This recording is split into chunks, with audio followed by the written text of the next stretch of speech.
Welcome back to Conversations for the Good. Hello, Dr. Jane. Hello, Anna. How are you today?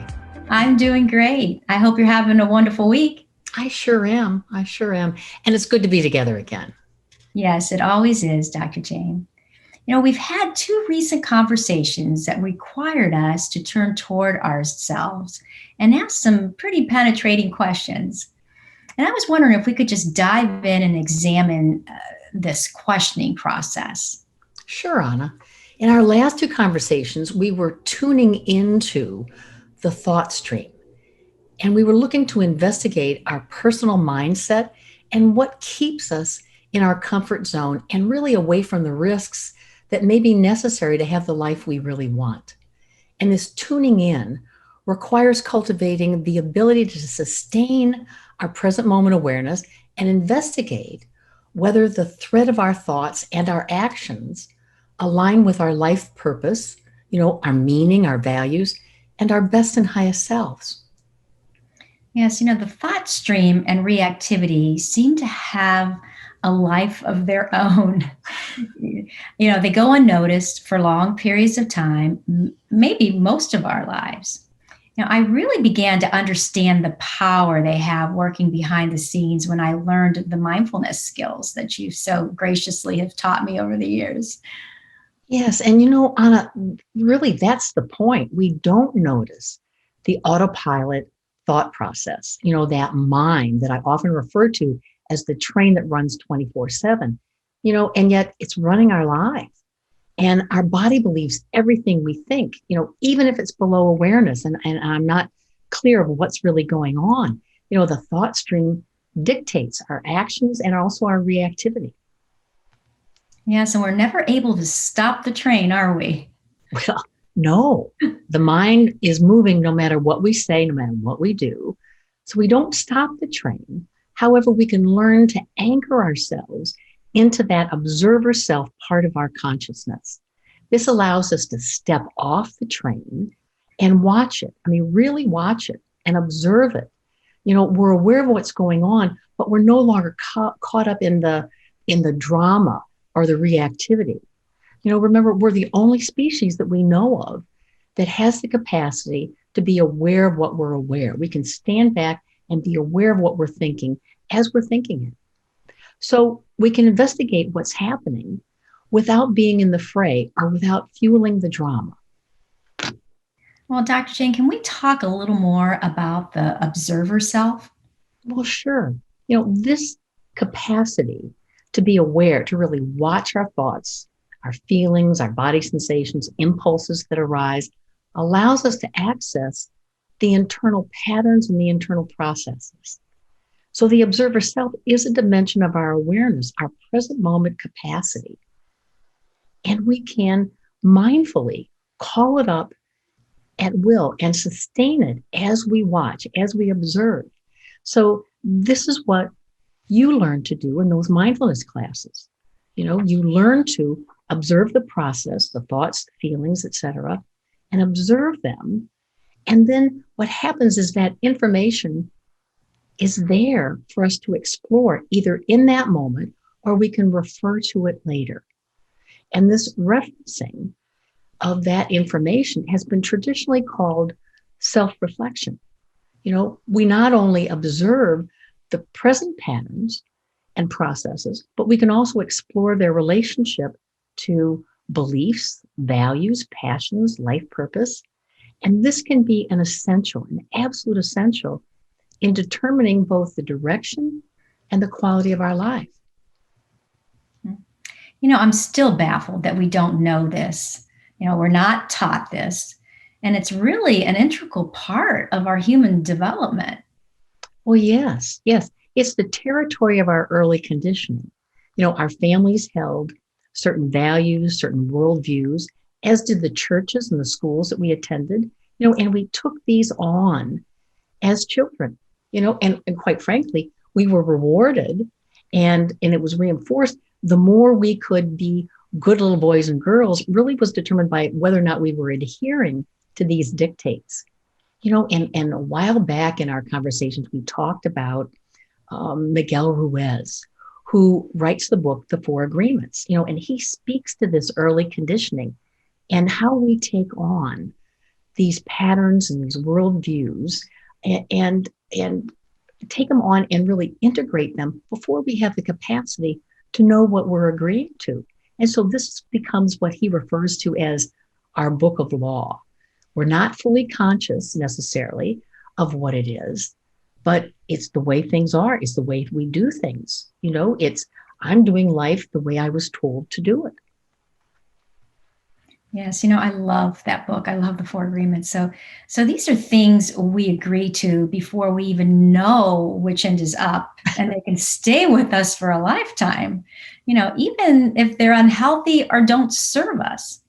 Sure, sure. And some of these agreements, may provide true happiness and fulfillment, certain cherished values or traditions, passions, it's not all bad. And the issue we want to highlight is that we have a choice to explore these inner dimensions and choose, really according to our best and highest selves.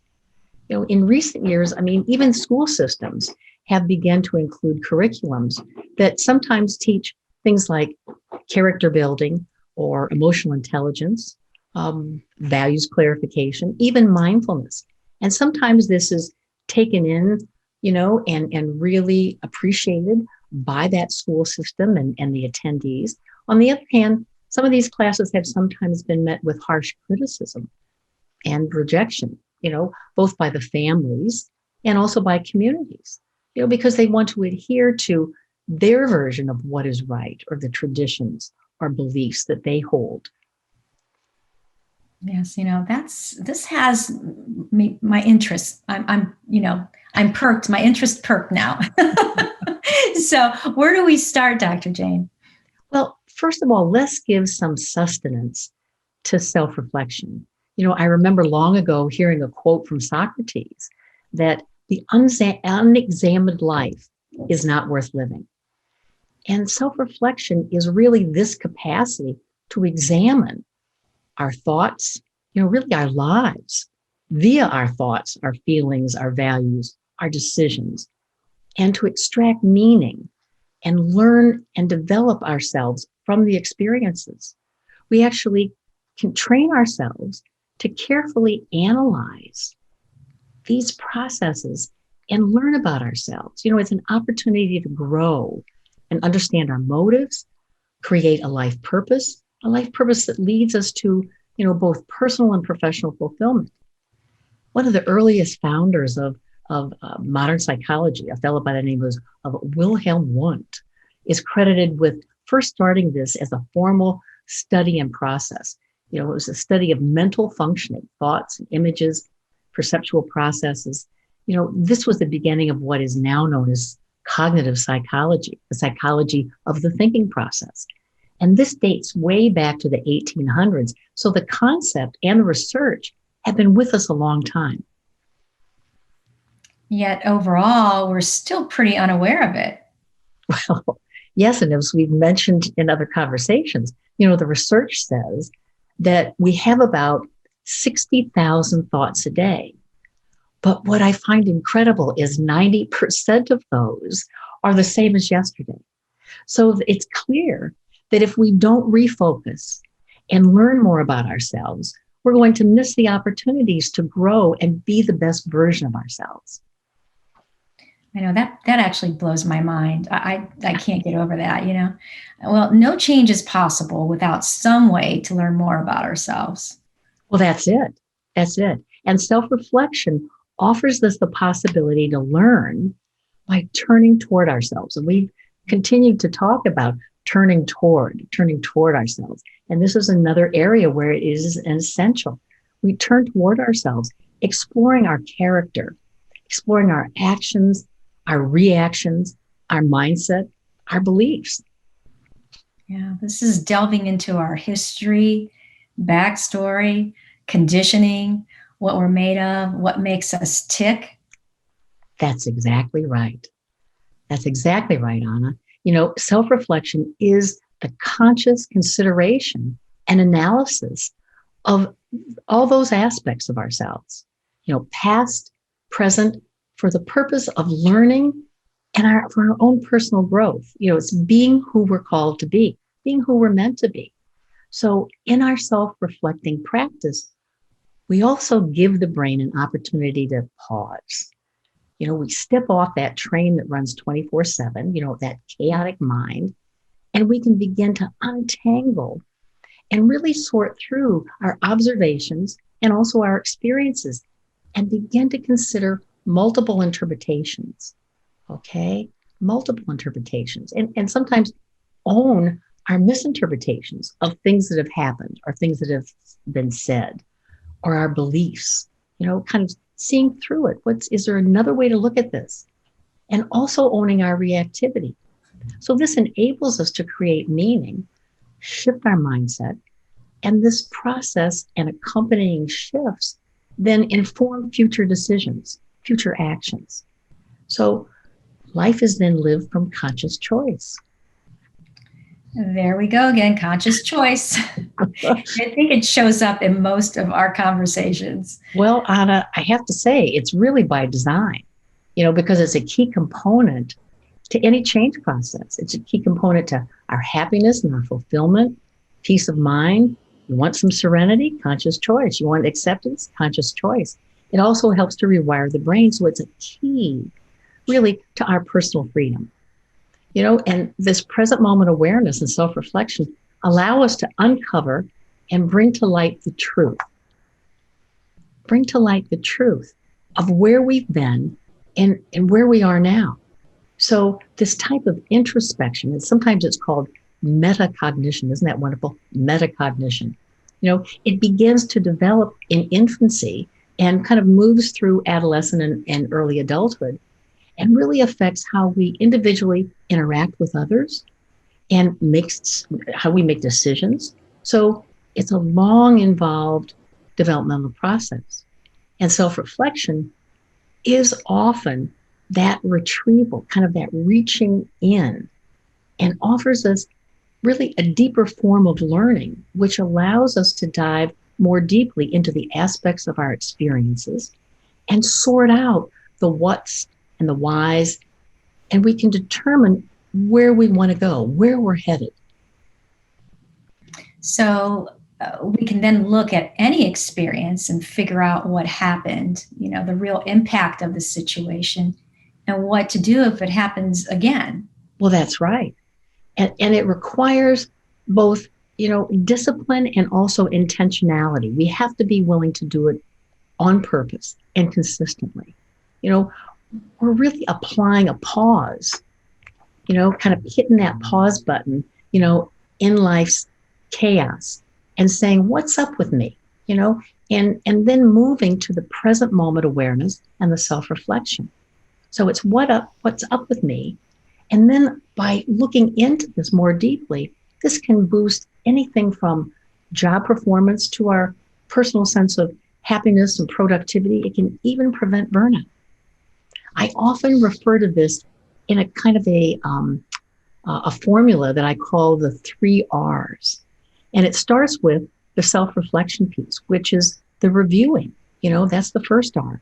That I'm going to evaluate and analyze what's going on and whether or not it aligns with my personal values and meaning. And then the second R is replicate, because if it fits with my personal criteria of living from my best self, I want to continue it. So replicate. And then the third R is if it doesn't fit within my meaning and purpose, then I need to begin to ask what needs to change or what needs to be removed or improved. And this is the third R, and I call it remediate. Well, it seems straightforward. Why do we suppose people are reluctant to learn about it and apply it in their daily lives? Well, I think it has there are varied reasons. First of all, I don't know that people understand the process or necessarily know how to do it. People don't know that it can be as straightforward as review, replicate, remediate. They just don't have that information. And then sometimes we're blocked by old beliefs or judgments or excuses. Excuses is very often a big one. I don't have time. Um, and also, let's face it, there's always a reluctance, I think, about turning toward those personal limitations or weaknesses. And for a lot of us, it's like we tend to be biased toward action. What am I going to do? What am I going to do? Rather than taking the time to contemplate, really kind of delve into and look at more deeply. Some people don't really see this kind of conscious reflection, even though it's time consuming. They don't see it as being, going to pull them to the best results of what they're seeking. And then sometimes it's, a part of that is it just doesn't feel like there's going to be a lot of return on investment. Why don't I just get going? Or maybe I just want to turn the other way and ignore it, so it's kind of left behind. And the other piece I think that is a strong piece for many of us is we avoid looking at the truth. We avoid wanting to look at the truth of a situation or our personal feelings. Or sometimes there's a personal feeling of fear that keeps us in that avoidance. Like, what is this going to affect? Who is it going to affect? What will the consequences be? Will I have to change? Yes, and they opt for living the same old, even if it's not satisfying. It's hard to take time for what really matters. Well, and that's why I really consider self-reflection to be a discipline and a practice, because it really is difficult at times, and judgments and emotions can cloud the way, and it's sometimes hard to hold on to what really matters because a situation or experience may overwhelm us. Things can seem enormous at times, and that's why we need to sometimes take that step back and really, put the question forward to ourselves, what really matters here? What really matters here? What am I looking for? What am I ignoring? What's right in front of me that I don't want to see or that I can't see? And remember, when we're in reactivity, that prefrontal cortex, the most sophisticated, most developed part of our thinking brain, is offline. So there we are.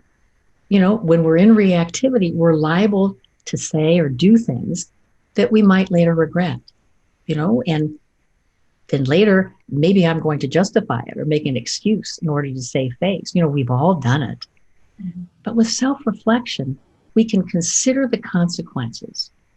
Consider the consequences of my words, of my actions, not just their effect on others, but also how when I'm open to really looking at it, I can see how my negativity is a disconnect from my best and highest self, from a power greater than myself. So it's not just about others, it's that something happens to me if I stay in those negative feelings, those negative actions.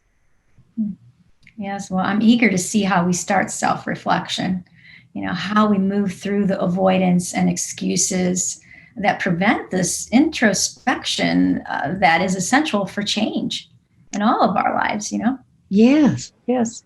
Well, and it begins with things that we've talked about previously, Anna, learning the skills that open us up to the experience of the present moment awareness.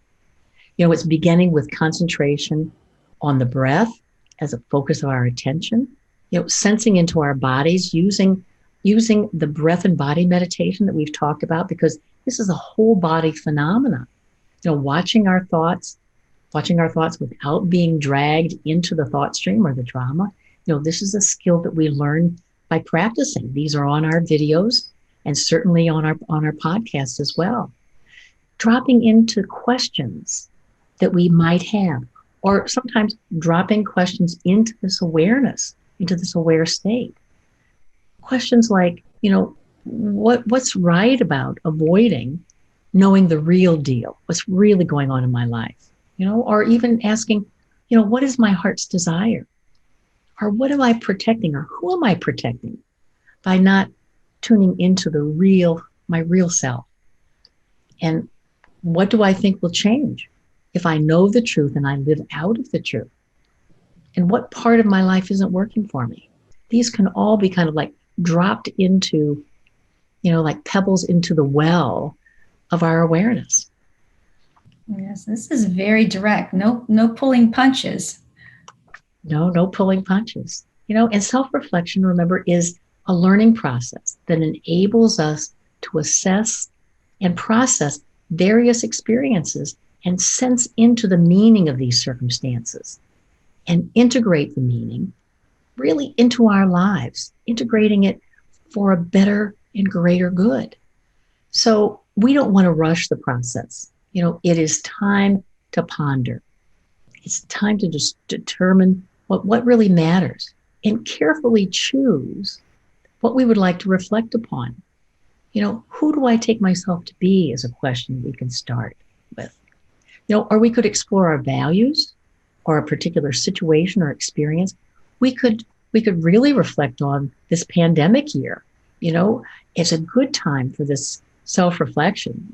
What has the pandemic been for me? Where has it taken me?